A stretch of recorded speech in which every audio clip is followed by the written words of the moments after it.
Hello, everybody, and welcome to the Immortal Gates of Pyrecast. I am ZK, and here we have a wonderful game with our players, which are going to be, here we go, Hydraulics in the blue playing as Ajari, one of the Croft factions, and his ally is going to be Yuppie, playing as Mala in the Aru faction. On the other side, we have Thomas Labonte, also known as Jack Attack, who's going to be playing as Orzum. His partner is going to be Magico, playing as Mala. So, I'm going to be making this video a bit more for StarCraft 2 viewers, so people that are more familiar with StarCraft 2. So the first faction we're going to see right here, this is the Aru faction. Aru is a mix, it looks a bit Zergy, however it's mostly a ground-based Terran army with some air, like we have Mutalisks, we have Broodlords. So it's not exactly Zerg, it does look a bit Zergy because of the root way, which is pretty similar to Creep. And the other faction we have is Orzum, so is Croft, and Croft is a bit like Brood War Protoss. So compared to StarCraft 2 Protoss, all the units are very beefy and very powerful, and have a lot of HP, have big attack power, so you have less units, but a lot of power that comes from them. We see here we have the Hallowed Ground. Hallowed Ground is a blue zone around buildings that allows some special effects. So say some units have a teleport-like ability called like Blink, which is called Windstep in this game, and this ability allows your units to blink without losing their shield, or at least regenning them afterwards. Similar to StarCraft, we do have the two main resources. We have Alloy and Ether. So both resources are great for, first one is a lot of basic units, second one is for the more tech-heavy stuff. We can see here that this one's going to auto-mine, so you don't have to place workers on it, it's going to take care of it itself. There's only 6 workers here compared to 12 per base in StarCraft, 16 per base in StarCraft. So yeah, the Harass is a bit more damaging, but refills a bit quicker, so it's give and take on that situation on what is better or not. Workers are going to auto build, so that means all of your micro potential, all your APM is going to go to micro units. Here we can see the first unit, Sapari, a bit like Zealots, do some decent damage, have a bit of a range. Well, they're melee range, but they can attack from behind each other, so it's pretty cool.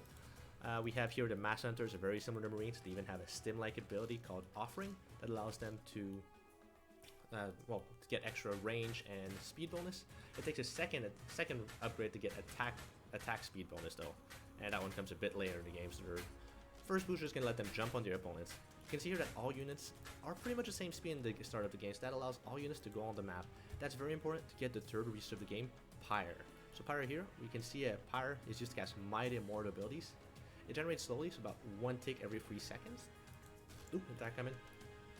So it generates about 1 tick every 3 seconds, so very useful to cast Immortal abilities. So Immortal abilities, one of them is a stim-like ability that makes all your units go much faster. So if you cast it on these guys, they're going to be able to jump at their opponents, get extra attack speed. So every single faction, no matter who it is, has the ability.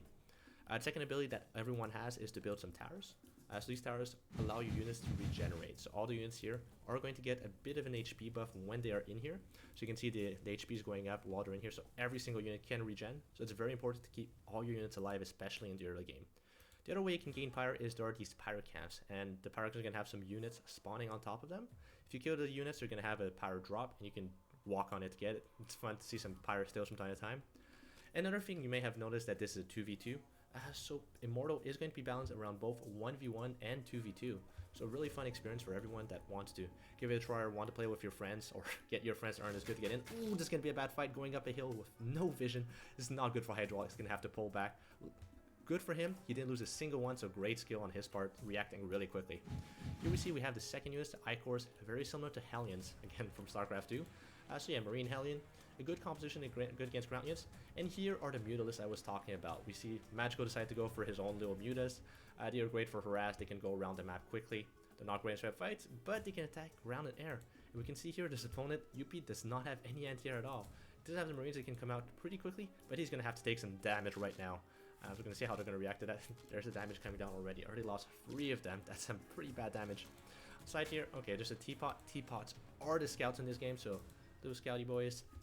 The models are of course not in. This game is still in pre-alpha, but still very similar in gameplay complexity so far to StarCraft. You see a lot of micro. The unit micro feels great. You kill the workers here. It's a great harass here. Hydraulics is not gonna be happy with himself. They're losing 4 workers and a 5th one coming down as well. Their side, there is a fight here coming down. So Hydraulics jumping on his opponents, getting those very powerful absolvers that shoot like machine guns. He's going to use his recall ability. Recall does cost some power. As you can see, Hydraulics at 50, down from 125. Costs a lot of power, but at least he saves his units. Yeah, another difference that we have in StarCraft, right now we have 2 factions. At the end game, when the game releases, we're going to have 5 factions compared to the 3 of StarCraft, so a lot of differences going to come from here.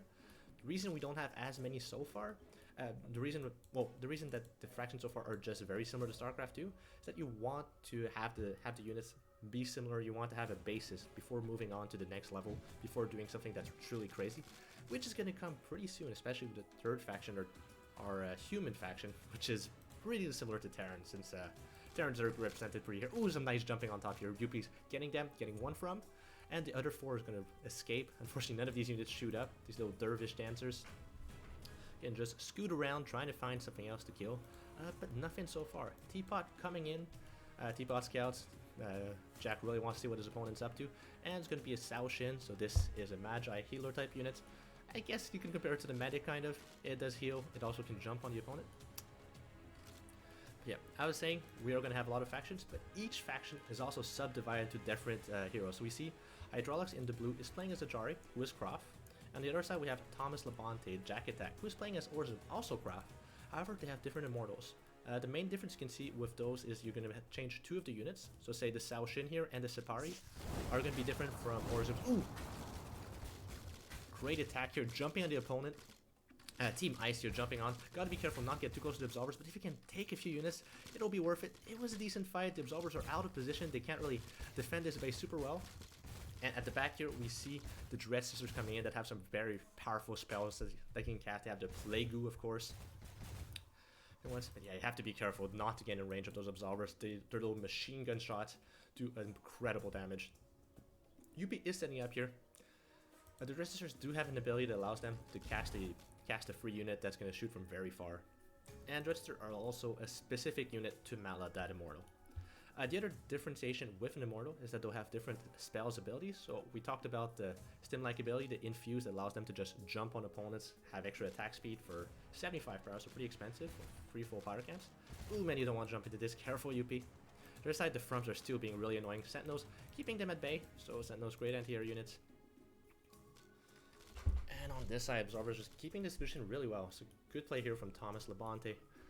Keeping score, keeping sure that base stays alive. Same time, he's going to expand on the right side, so both of them expanding. And we see on the other side, they're also expanding on more on the left side patterns. I like this. Just keeping the defensive line on the left side, where here's going to be a bit easier to attack ever. Ooh, nice root there. It's nice to see a root that's going to stop the units from moving. A bit slow down, but now UP has to be careful as he's being jumped on. He has to run away to not lose as few units as possible. You can see most of the move speed is pretty similar. Oh, Hydraulics tried to help his ally, but it wasn't necessary. He wasn't being pursued there. Oh, they're gonna try to go for Pyre. Pyre drops. I'm not sure who got it actually. There comes the Infuse. Infuse coming on, jumping on their opponents right now. Great move from Team Fire. Really want to get these units. Resident's already sieged up. That means they get a great splash. Oh, and some great roots there coming down. All the spells came down all at the same time. That was a perfect fight for Team Ice. Team Fire trying to get a big advantage by jumping up, but unfortunately come out on the bottom. Great for Team Ice. So this game often comes down to the big fight, so you gotta be careful here. The spells came down, rooted the opponents that couldn't get jumped on. Team Ice just did marvelously with their unit control. Team Fire are gonna have to get back into it from here. However, they did have some pretty decent trades to begin with. You can see here the army value though. Army value in Thomas Labonte of Jack Attack only 800, so he's gonna have to rebuild. Lucky for him, he's double expanding on the right side, so with his double expand, he's gonna be able to get back into this game pretty well from there. And there was some nice Harassment Magico, so it's not too far behind, even though they lost that fight, and that's really damaging to them, because either of their opponents have as much army value. However, you don't really see what your opponent has. It's a hidden information game, so you can't jump too heavily into any fight here. Yeah, Tower here being very careful. The Resident sieged up, so these are siege tanks from StarCraft 2 again. Some of the units don't really have correspondence, Mass Hunters do. And yeah, no, the tower is very useful for any type of defense. They have a lot of HP, not the greatest attack, but just having so much HP is really useful. And they're trying to survive. Team Fire is. Sentinels coming in. And ooh, that big fight from those. That's a great fight here. There goes Teal. UP trying to jump in. But UP has some nice siege up position here. Magico's gonna try to jump up, but he didn't know what was up the hill, and he shouldn't have jumped there. He's losing all his Mass Hunters. Only 3 come out alive. And yeah, at this point, UP, if he feels like it, he might be able to jump his opponents. But Jack Attack trying to come in, but loses more than half of his Zephyrs here. Zephyrs that do have the blink-like ability, the wind step, and oh man, the whole position wasn't strong there. And that's just a great position from Yuppie that was able to entrench there at the top of the ramp. The other side, we do see those From still trying to do a bit of damage, but they're being chased around by the Sentinels trying to get around, trying to do their own damage. So again, this game is still in pre-alpha. We are going to be entering alpha later this year, and hopefully beta even later this year. At least that's the stated goal. Of course, with development, we never know how it's going to happen. We've seen a lot of games get released later, and you know, that's okay. We prefer the game to be released in a good state than early with some stuff missing. Ooh, the Froms finally go down. Good play by Hydraulics, getting them finally. And he might still have a good entrenched position. We see Jack Attack has caught up a bit more with having all those extra bases for so long. His supply now really caught up to his opponents, so he's able to have a strong power farming. Gotta be careful though. Ooh, the Allstrikes go down and do a lot of damage. Gotta be careful of that burning fire of the Angels. Staying there can do a lot of damage if they go too far forward. Now we see that Yuppie might be trying to go for this round here. They have to be careful. His opponent they might go for their own surround on him. So far it seems to be working. This base is going to have trouble surviving here. Oh, Yuppie did take out the base of his opponent, so Jack Attack is only on one base, and it's getting completely surrounded. Luckily his ally Magico is coming in as well, but being surrounded like this is not good for him. He's going to use Empire Unbroken to keep this base alive as long as possible, and keep them entrenched there. But Magico has to be careful. He doesn't want to jump on top of these sieged up resonants. And yeah, be careful running back home. Is Team Ice after this?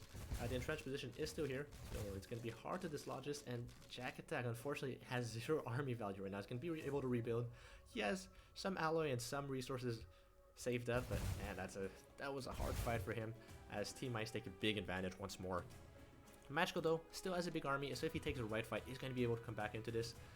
This game usually doesn't end with one fight, even if we've seen Team Ice take advantage after advantage. Team Fire is not out of it. Another big difference from StarCraft, where say one bad Widow Mine hit might end the game.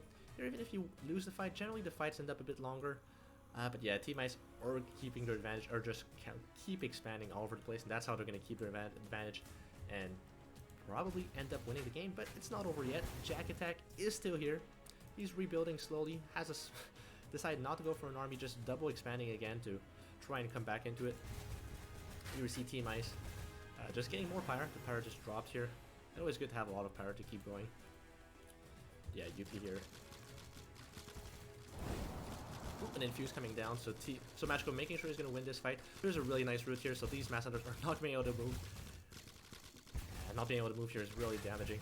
And on top of it, there was something that dropped. Oh, wow. Magical really lost this fight decisively here. Both a 2-on-1 on him. He's going to lose the Broodlord equivalents, the Behemoths. And not much left for Team Fire at all. They're going to try and stay in this. There's a lot of Centauri here. 4 Jack Attack is going to try and keep this alive. Unfortunately, not quite. And Yuppie comes out. Yuppie had a great fight over here and was able to keep this position to him. Fortunately, this seemed like it's going to be close to the end for Team Fire. Let's see what he can come up with. Try and keep it alive for a bit longer. Base coming down.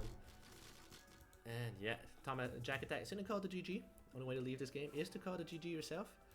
Magico's going to try and fight a bit longer, but don't know how successful that's going to be. And there's the second GG. So, thanks for watching. If you want more, I'll be posting a few more games as we keep going. And yeah, good luck, have fun, folks. GG.